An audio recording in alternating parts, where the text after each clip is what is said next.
大家好，我是文清。你的生活形态是否是久坐不动，而且经常沉迷于3C 产品，不愿意运动呢？又或者是因为节食少吃，加上不良的生活习惯，迟睡又不爱运动，而出现手脚无力、容易跌倒，甚至无法提重物的现象？这极有可能是肌少症的症状。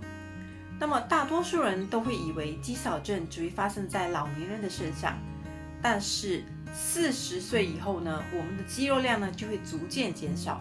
再加上现在的生活形态的改变呢，作息和我们以前爷爷奶奶的那个年代呢有很大的不同。相比祖父辈多从事一些劳力活动，如今的我们更加是处于一种安逸的状态，所以呢更是要担心肌少症年轻化的危机。肌少症指的是我们的肌肉体呢，在质量还有强度上，随着年龄的增长而产生退化性的损失，进而影响体力和动作，造成我们身体呢就容易脆弱，而且更容易患病。那么我们从过去的一些病例中来看呢，如果说你有以下的症状，那么就会有很高可以患上肌少症的风险了，包括了第一，65岁以上的长者；第二，生活形态以静态为主，就比如说长时间看电视、长时间在电脑面前等等的。那么第三，长期吃药，比如说荷尔蒙药、类固醇或者是一些抗忧郁症的药物等。第四，肠胃有问题，就比如说那些厌食症的患者。第五，抽烟。第六，营养摄取不均衡。第七， BMI 过高或者是过低。还有第八，有慢性疾病的历史等等的。当一个人出现肌少症之后呢，随之而来的呢就是一连串的不良症状，就比如说容易疲倦啊，脑部反应慢啊，血液循环不好，代谢率差甚至容易骨折，患上心血管疾病以及各种癌症等等的。我们要诊断一个人是否有肌少症的症状呢，是可以从临床诊断的3D 来看的。那么首先呢就是肌肉质量低，其次呢就是肌肉的力量低，最后是体力低下。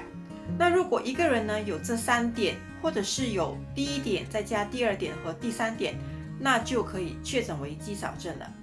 那么除此之外呢，还有几种自测的方式呢，是可以还有及早可以让我们发现本身或者是家里的老人是否已经有肌少症的前兆的。就比如说是否拧不干抹布啊，或者是搬一些重物，比如说书本，才没有2下子就觉得肩膀啊、颈项啊酸痛了好几天或者是蹲下捡东西后很难站起来，推不开逃生门等等的，这一系列必须要用力的那个动作，如果你在做的时候感到吃力，就必须要小心看待。因为呢，肌少症最直接的反应呢就是手脚无力，进行一些举高或者是握紧，还有就是高抬的一些动作。另外一种呢，在家就可以自行检测的方式呢，就是计时起立行走的测试。它的测量方式呢，就是先准备2张椅子，分别距离大概3公尺远。那么接下来呢，就让这个测试者从 A 椅子走到 B 椅子，然后再从 B 椅子走回 A 椅子。一般上如果是少于13秒呢，就算是正常。那如果说超过13秒的话呢，就有可能会出现肌少症的症状了。那还有一种方式呢，就是我们测量小腿围也可以用此来测试肌少症的风险。那很简单，就是将我们2手的拇指和食指围着我们的小腿肚圈起。那如果说我们圈起之后呢，那个空隙很大的话呢，就可能面对肌少症的问题了。说到肌肉量，很多人脑海中呢就会浮现出6块腹肌啊，或者是肱二头肌等等。那无可否认，这些呢也是肌肉的一部分。但是对于肌少症来讲呢，肌肉的力度和质量才是关键所在。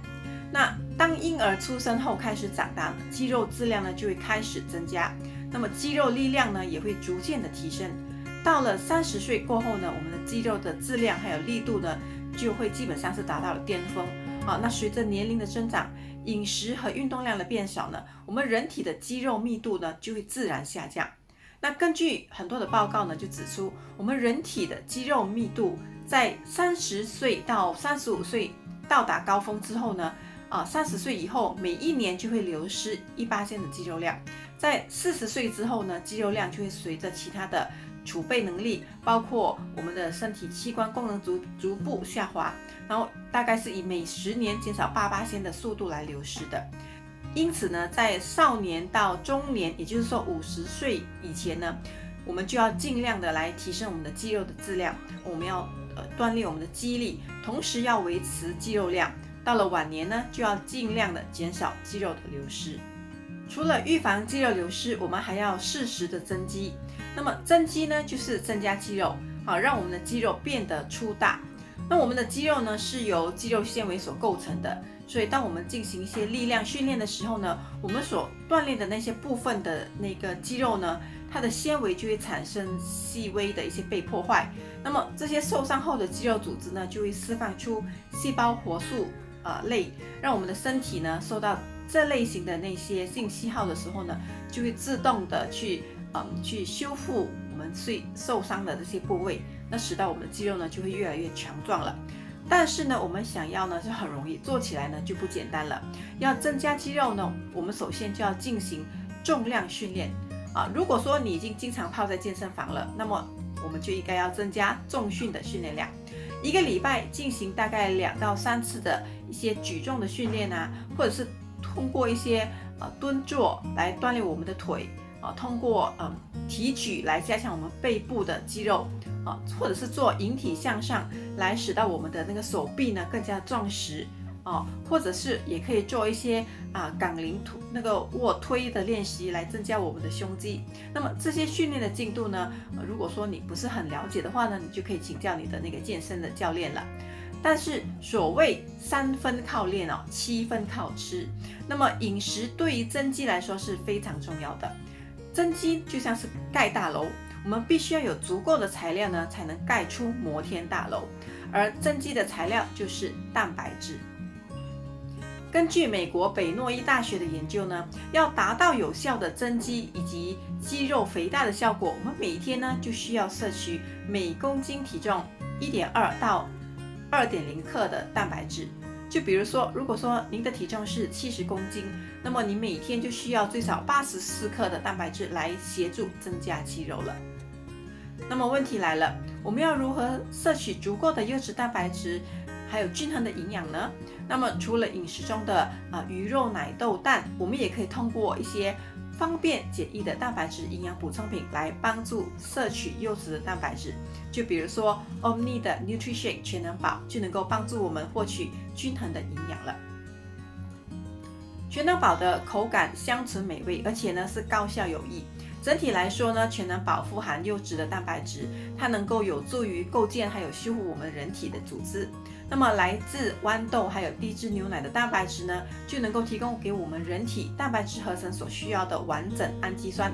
而且每包含有15.9克的蛋白质含量呢，能够提供给我们身体优质的蛋白质来帮助我们去滋养肌肉，避免肌少症的问题。那每一天2包呢，基本上就可以满足我们普通成年男子每日大概2/3的蛋白质需求了。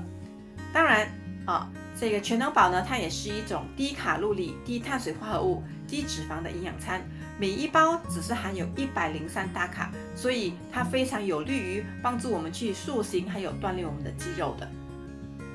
那我们都知道，蛋白质的摄取呢，对于我们肌肉生长还有修复是非常重要的。再加上维生素还有矿物质呢，也能够协助在锻炼后制造还有修复我们的肌肉。所以富含蛋白质、维生素和矿物质的全能宝呢，就能够有效的缩短运动之间的修复时间了。